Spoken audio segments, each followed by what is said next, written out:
We love seeing new faces at our meetings, and it is a great privilege and honour to be able to share God's love with them, and we take every opportunity to communicate and show God's love. But touching the hearts of non-believers will not happen if we leave that to chance. An evangelistic assumption in public meetings is not a good thing, and we cannot assume that if we get the gifts of the Spirit right, then people will come to Christ.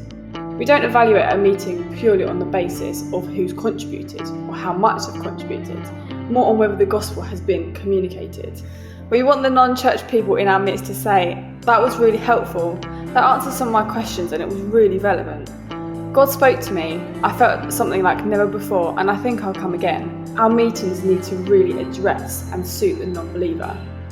You know this value has taken root in the local community when your members are regularly bringing people to the services, and those services are regularly providing gospel preaching for those guests to come to Christ.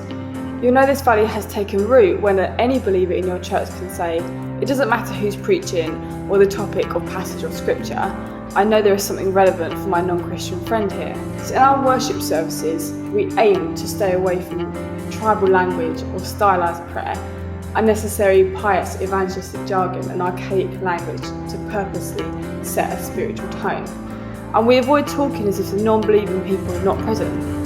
If we speak and the whole neighbourhood were present and not just scattered Christians, eventually more and more people will come to know Christ because they feel invited and they'll find their way into church.